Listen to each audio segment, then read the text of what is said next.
Hello everyone, welcome to exam Guruji academy. Exam Guruji একাডেমিতে আপনাদের সকলকে স্বাগত জানাই। আজকের আমাদের যে ক্যাপসুল কোর্স সেটির পার্ট হচ্ছে জিওগ্রাফি ক্যাপসুল কোর্স 1। আমরা কিন্তু প্রতিদিন একটি দুটি করে ক্যাপসুল কোর্স নিয়ে আসছি আমাদের চ্যানেলে, যেখানে আমরা মোটামুটি 2 থেকে 3 মিনিটের মধ্যে কিছু ইম্পর্টেন্ট কোশ্চেন্স কভার করব এবং সেগুলি কিন্তু পরীক্ষায় খুব খুব খুব ইম্পর্টেন্ট। তো চলুন দেরি না করে আমাদের ক্লাসে আমরা প্রবেশ করি।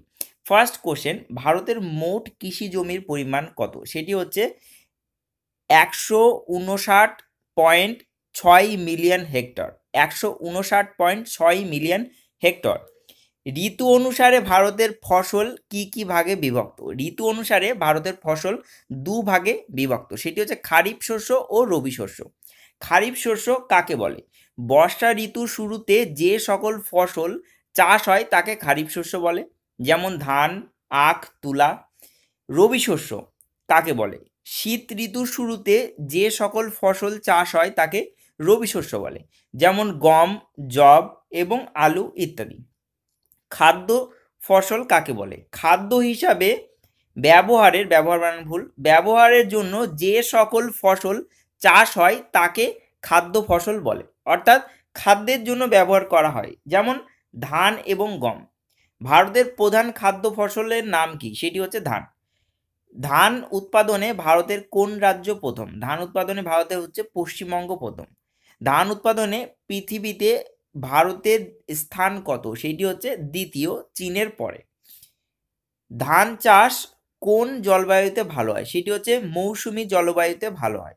ভারতের ধান গবেষণার গবেষণাগার কোথায় রয়েছে? ভারতে যে ধান গবেষণাগার সেটি কোথায় রয়েছে? সেটি হচ্ছে উড়িষ্যার কটকে অবস্থিত। উড়িষ্যার কটক শহরে কিন্তু অবস্থিত। আন্তর্জাতিক ধান গবেষণাগার কোথায় অবস্থিত? সেটি হচ্ছে ফিলিপাইন্সের রাজধানী ম্যানিলায় অবস্থিত। এটি কিন্তু বারবার করে পরীক্ষায় আসে যে আন্তর্জাতিক ধান গবেষণাগার কোথায় অবস্থিত? সেটি হচ্ছে ফিলিপাইন্সের রাজধানী ম্যানিলাতে। উচ্চ ফলনশীল ধান বীজের নাম কি? সেটি হচ্ছে IR8, আমরা ছোটবেলা থেকে পড়ে আসছি। IR20, TN1, তারপরে জয়া, রত্না, পঙ্কজ, বিজয়া, তারপরে সোনা, গোবিন্দ, এগুলি কিন্তু উচ্চ ফলনশীল ধানের বীজের উদাহরণ বা ধানের বীজের নাম। তো আজকের ক্লাস আমাদের এই পর্যন্ত, অর্থাৎ আজকের ক্যাপসুল কোর্সটা এই পর্যন্ত, এইটুকুই ক্যাপসুল কোর্স।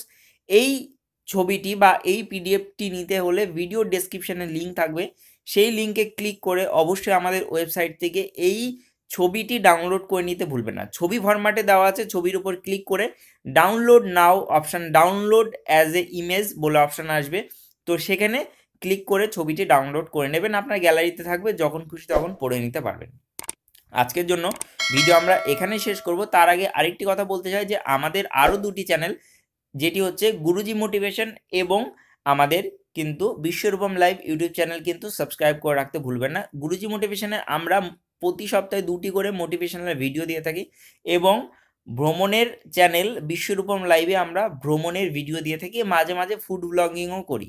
তো যদি এই দুটি চ্যানেল যদি আপনারা দেখতে চান, ভালোবাসেন, তাহলে অবশ্যই চ্যানেলটিকে সাবস্ক্রাইব করে পাশের ঘন্টাটি বাজিয়ে রাখতে ভুলবেন না। এই চ্যানেলটিও সাবস্ক্রাইব করে পাশের ঘন্টাটি বাজিয়ে রাখতে ভুলবেন না। চ্যানেলের লিঙ্ক ভিডিও ডেসক্রিপশনে থাকবে, অবশ্যই কিন্তু ফলো করতে ভুলবেন না। ধন্যবাদ আজকের জন্য। Thank you for watching this video one second and by.